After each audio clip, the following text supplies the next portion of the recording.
Hey, what's going on? I'm Matt O'Leary back with another video, and today I wanted to talk about really just how bad is the New York Jets offense. And before we get started today, just wanted to mention you can follow me on social media at Matt O'Leary NY. If you haven't already, please make sure to check out the Just Jets podcast, as every Wednesday we'll be reacting to games and previewing upcoming weeks and all that fun stuff with your voicemails and so much more. So just how bad is the New York Jets offense? I'm not going to just look at this year because it's really bad this year, but this is a recurring issue for the New York Jets, and I'm not exactly sure why when in 2021, this league is built to score points. Teams are scoring at unbelievable clips, except for the Jets. Through 3 games so far this year, the New York Jets have 20 points. Through their last 8 quarters, they have 6 points. That is nearly impossible, as I said, in 2020, 2021 football, in the 21st century football.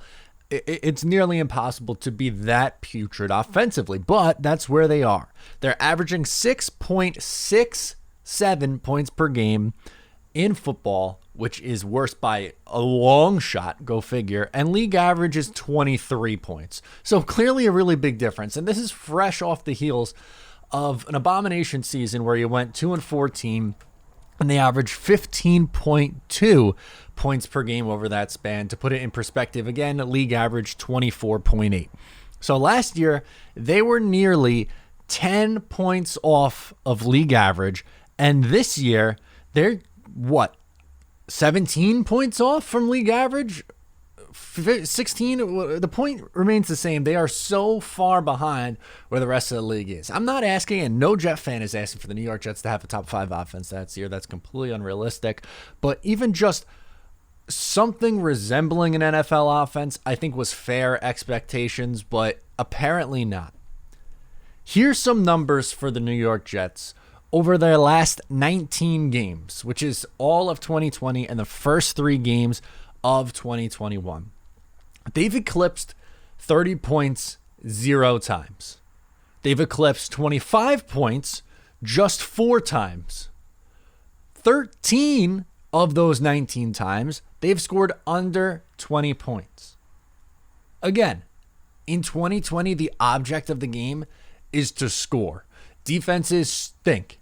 And for somehow, some way, the Jets can't figure out a way to get into the end zone. Last year, Atlanta was league average in offense, finishing 16th in points per game. Just trying to give you a reference point of what league average offense is supposed to look like. They went over 30 points 4 times and over 25 points 9 times. That's league average.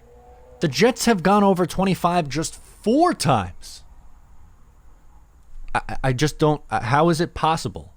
The last time the Jets scored 30 or more points in a game was November 24th, 2019.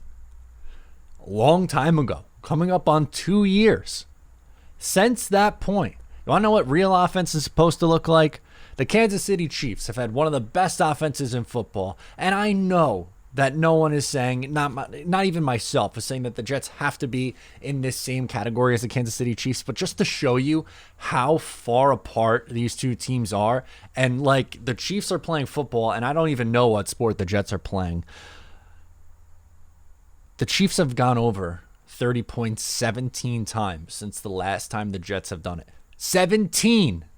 In the Jets' last 35 games. So now you're looking at 2019, 20, and 21.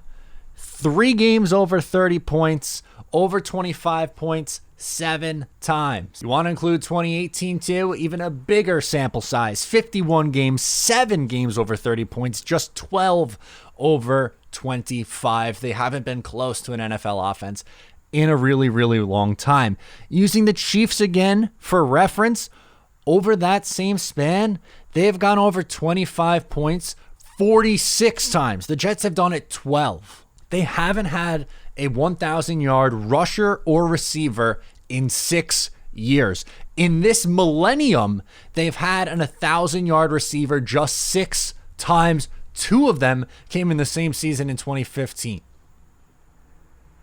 The last time they had a 4,000-yard passer was 1967. How about even just walk it back a little bit? Over 3,500 yards, right? Even the worst quarterbacks in football can give you 3,500 yards over a full season. Jets have had a passer go over 3,500 yards 5 times in their history. Just 5. I don't know how a team could be this bad offensively forever. It's like seemingly impossible.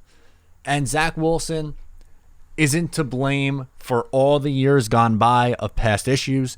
He is part of the problem right now on the 2021 Jets.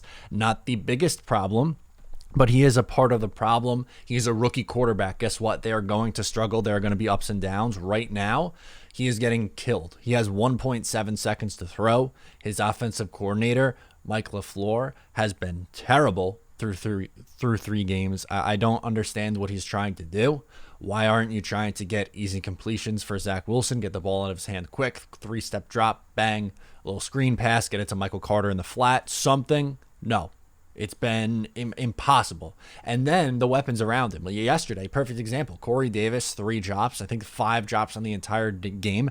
Braxton Berrios has a ball that hits him right in the hands, bounces up to a defender for an interception. It's not just the rookie. It goes well beyond that. The offensive line's really bad. The play calling's been really bad. And I just had to put into context just how bad the Jets are compared to, again, league average and the best offense in football.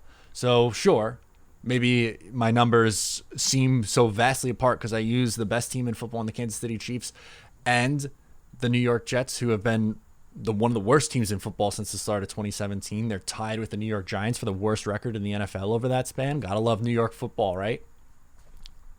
It's just frustrating. Like, Jet fans aren't asking for much, right?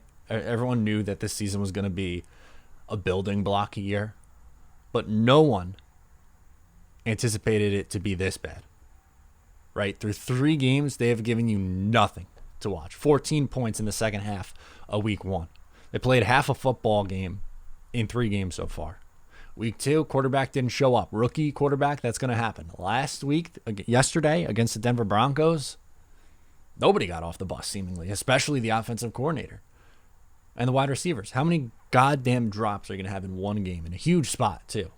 Just, it's embarrassing level of bad. And once again, just had to put out the numbers because I just can't believe how bad this team is offensively. Let me know in the comments below your thoughts or on social media. Please make sure to subscribe if you're new. I'm Matt O'Leary. I'll talk to you next time.